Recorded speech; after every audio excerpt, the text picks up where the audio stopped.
Hello, good morning. Welcome aboard to AM News. My name is Denise Apomaiji. In our very first story, the Presbyterian Church of Ghana is calling on Ghanaians to show compassion toward lesbians, gays, bisexuals, transgender and queer persons, even as it maintains its doctrinal stance on morality. Church leaders say Christians must focus on guidance, counseling and pastoral care and not hostility. Church leaders were speaking at the inauguration of the Awoshi district of the Ghana West Presbytery. Now Moko has more in the following report. The Awoshi district of the Ghana West Presbytery was officially inaugurated on Sunday in a ceremony that combined celebration with messages on faith, morality and social responsibility. Chairman of the Ghana West Presbytery, Reverend Enoch Ejay Pobi, reaffirmed the church's doctrinal stance while stressing that pastoral care should accompany any moral guidance. My take as a religious person, and that my Bible tells me that in the beginning, during creation, God created man and woman, and decided that when he brought the woman to the man, he said, "This is the bone, for bones and flesh. For flesh she shall be called a woman." And then they got married. And then we know from Bible too that Sodom and Gomorrah were destroyed and burned down because of men marrying men and women marrying women. God does not like that. And we have also come to agree that, excuse me to say, even animals, man don't chase man, woman don't chase woman. Every animal you see is chasing the opposite. Why is that we human beings want to degrade ourselves and go beyond animals and go and be sleeping woman, and man sleeping woman? That is my take. If you say on a religious matter that our religion frowns on it. Lay Representative Mavis Ochre urged Ghanaians to avoid attacks and stigmatization of LGBTQ persons, advocating for counseling, guidance and understanding.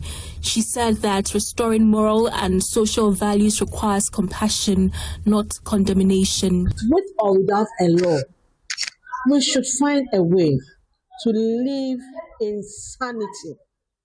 No sane person will go in to do that. And the other aspect, as somebody who is interested in counseling, I think that we shouldn't just leave it loosely like that.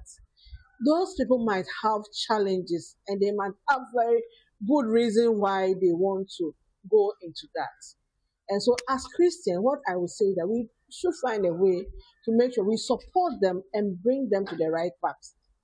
But I can't go on to say we should stone them, punish them. But I think that as a Christian, the most important thing in counseling is that you want to bring the person back to the normal track, what it should be. The newly inducted minister of the Awoshi district, Reverend Mrs. Beatrice Kwache, emphasized accountability in leadership, calling on both church and state to act with integrity in all dealings. I have mixed feelings, and the first one is I'm excited to be elevated. Our Master Jesus Christ will one day come, and when he comes, we will give account. So it is a responsibility to every human being that when a work is entrusted to your care, the one who gave you the work is expecting that you account for your stewardship. So accountability is important. Church leaders expressed hope that the new district would strengthen Ghana's moral foundations while promoting a more humane and empathetic approach toward persons affected by sensitive social issues. Now Moko's report read to you.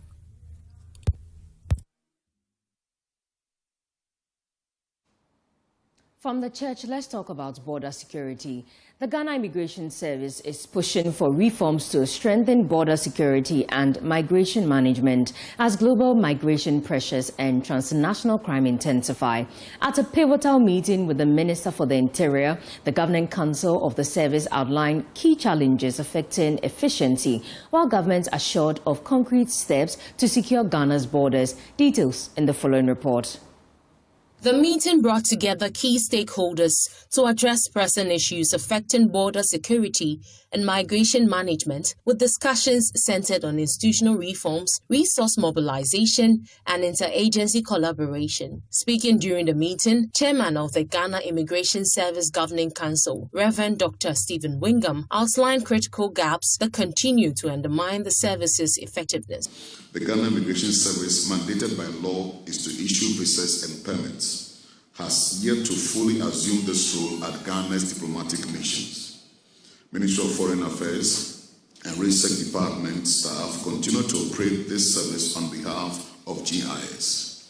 Clearance was granted in 2022 for Immigration Service to be posted to 4 missions: London, Washington, D.C., New York, and Berlin, and preparatory visits were conducted in 2023, though deployment has stalled.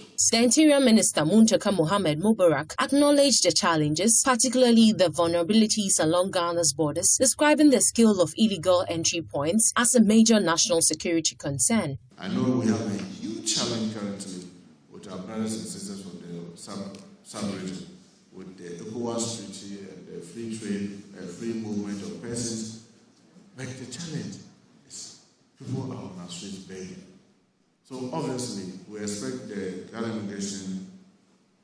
Immigration Service to be up in vetting promptly. Some of our chiefs are of concern that there's so much immigration checkpoints. It is because of the porous borders that we have. So we want them to bear with us. Without those checkpoints, all of us cannot be safe. The minister revealed that government is already rolling out technology-driven interventions to tighten border surveillance. We believe, His Excellency John Dramani Mahama believes that the time has come for us to have our own system of monitoring who is coming in and who is going out. And this is one of the focus that, by the grace of God, will be tailoring and making sure that it comes to fruition in this year 2026, so that we'll have something that is Ghanaian owned. We own it, and that is able to even help us not only at the legitimate crossing point, but even the illegitimate crossing point. The engagement marks a renewed commitment by government and the service to strengthen oversight and position the service to respond effectively to emerging security threats. Reporting for Joy News, Michelle Latte.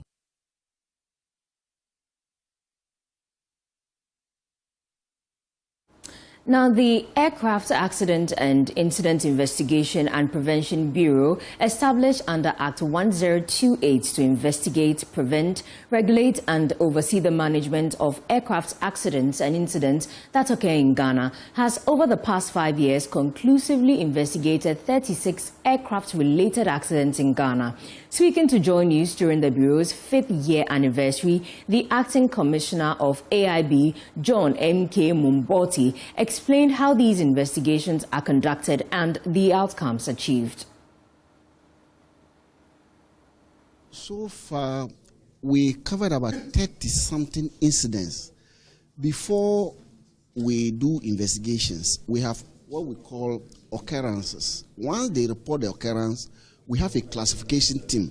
The team will then classify into accident, serious incident, and incident. Then we then look at which one that we are supposed to investigate. But when it comes to a total accident, that one is obvious. You see it, then you go ahead to do it, to investigate. So we have investigated so many serious incidents, about 36 of them for the period of 5 years.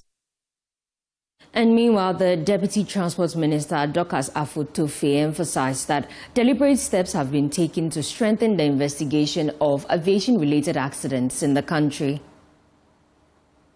Ghana recognizes that credible accident investigation requires independence, technical competence, and adequate resourcing. For this reason, deliberate steps were taken: 2 separate accident investigations from regulatory, operational, and services provision functions within the aviation sector. Indeed, every accident thoroughly investigated becomes a lesson learned, and every lesson learned is a life potentially saved.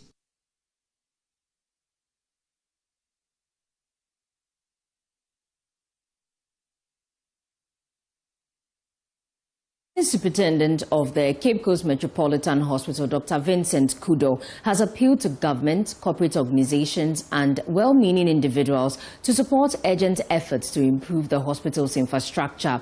Dr. Kudo explained that poor infrastructure has contributed to low patronage at the facility, a development he says threatens its effective utilization and highlights the need for immediate rehabilitation. He made the appeal during the handing over of a renovated emergency ward, a project funded by the owner of Matlat Hotel in Cape Coast.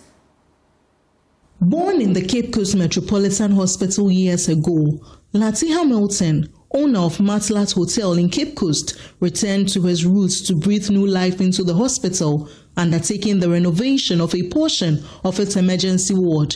The gesture is aimed at improving emergency healthcare delivery for patients in and around Cape Coast. His wife, Faustina Hamilton, explains that the renovation is to motivate health workers to give out their best efforts. We heard that doctors and the hospital workers were unable to come here because the place was not in good shape, and so it was difficult working there. So this is also to invite those qualified work staff to feel encouraged to be able to give out their best to this community. So we are here encouraging doctors, encouraging individuals, and also reaching out to the government to come and assist so that this place will enjoy, Cape Coast will enjoy that. Yes, they are very close to St. Augustine's and the other schools, and I think it will be a very good thing if the place is put in shape. While appreciating the gesture, the acting medical superintendent of the hospital, Dr. Vincent Kudo, appealed for more infrastructure support. There's no congestion because the attendance of the hospital itself has reduced. But you could just imagine if patients start to come to that hospital, the challenges that they will face if we continue to have only 2 consulting rooms. So the appeal we have is to everybody in the public sector, or everybody in the public domain, both local and abroad, to help us in terms of renovating or putting up newer structures that are more able to withstand sea salt and corrosion and then dilapidation for a long time. And hopefully we'll be able to maintain these structures at least over longer years to come. The benefactor, Lati Hamilton, also pleaded with government and individuals to help restore the hospital's glory. I hope everybody will do the same thing. I'm appealing to the government and the individuals to chip in and try and bring the place up. From Cape Coast, Abigail Lesel Nkrumah reports for Joy News. From health, let's move to education. The acting Vice-Chancellor of the University of Cape Coast, Professor Dennis Wolanyo Aheto, has called on countries and academic institutions to prioritize internationalization as a critical driver of global development. Professor Aheto emphasized that strong international partnerships are essential for addressing social, academic, and broader global challenges, noting that internationalization fosters diversity of ideas, innovation, and shared solutions. He made the call at the opening of the Advanced Training Week, a collaborative program between the University of Cape Coast and University of Bologna in Italy. We strongly believe that the participants will learn from each other and will become agents of change in their respective universities. The Advanced Training Week hosted by the University of Cape Coast resulted from an MOU signed between the University of Cape Coast and the University of Bologna, Italy. The 5-day event will see delegates from the 2 collaborating universities, as well as delegates from 6 other African universities participating in the advanced skill course. Speaking at the opening ceremony, the acting Vice-Chancellor of the University of Cape Coast, Professor Dennis Wolanyo Aheto, highlighted the university's priority in strengthening internationalization. As we chart the way forward, our priorities are very clear here in UCC. Through the Office of International Relations, that seeks to strengthen and deepen students, staff, and faculty internationalization, diversify the international student population, enhance and broaden universities' global presence, forge linkages with top-ranked universities worldwide, enhance service delivery to international students and staff, as well as faculty. For those of us gathered here and online, whose core duty is to internationalize our university, we must know that internationalization is not an option, but a must.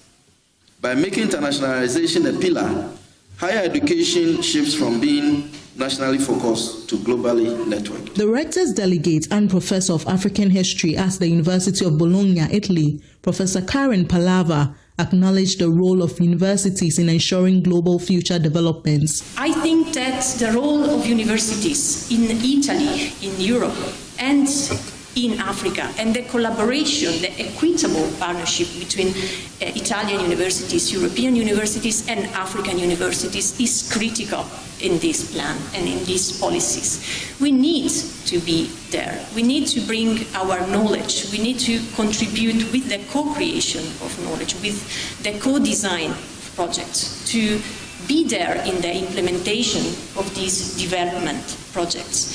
So I think that building this kind of collaboration that we are building through meetings, through correspondence, to collaboration, to joint publication, to visits from our academics to the universities in Africa, to the University of Cape Coast, our students coming and going. I think this is the future, and this is the role that we universities need to have and need to claim within these plans for development. From Cape Coast, Abigail Lissal in Nkrumah reports for Joy News.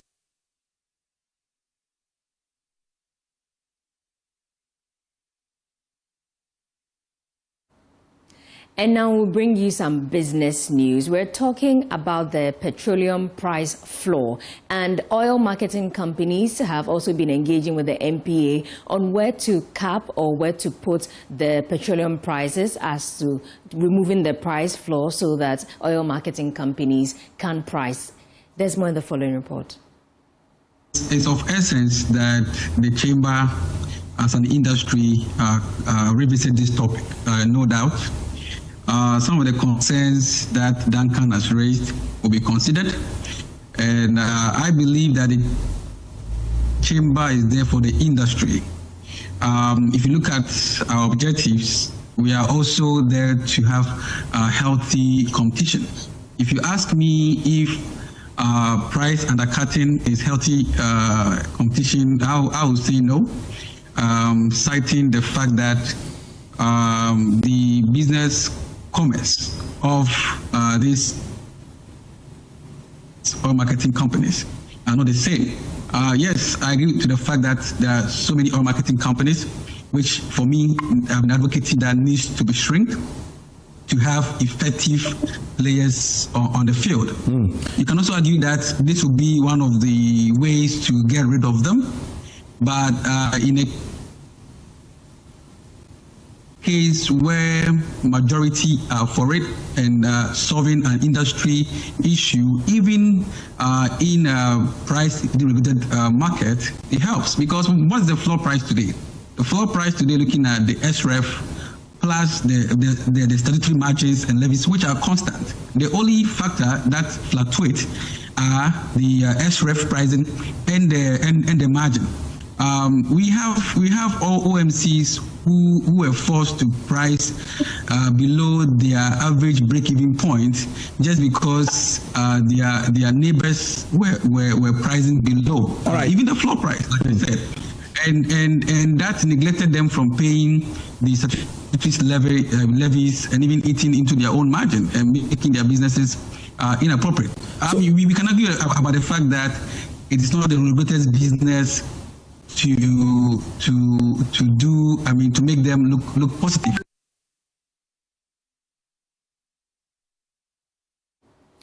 Banks' profits before tax for the first 10 months of last year went up significantly to reach 19 billion cedis. Details in the following report.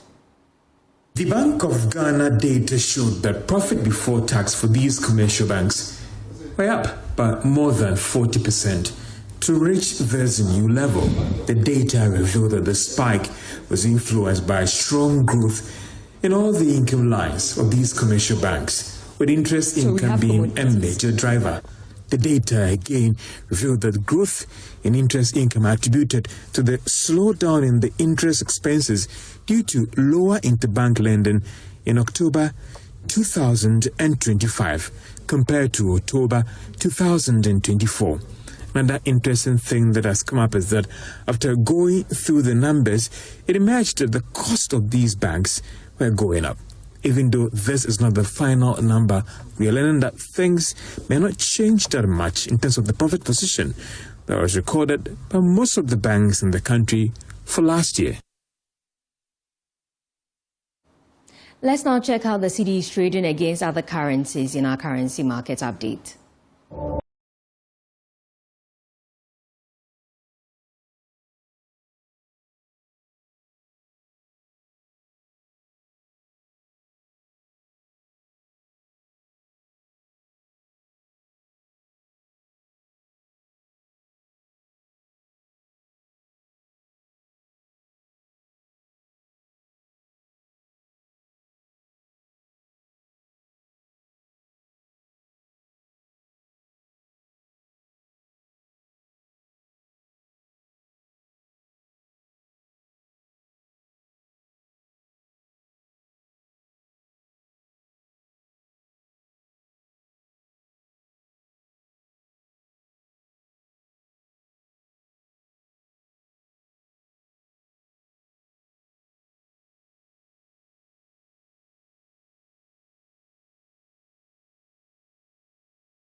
And that's it for AM News. For more news, I know a place, myjoyonline.com. Please enjoy the rest of the show. Sports is up next. My name is Denise Apomaeje.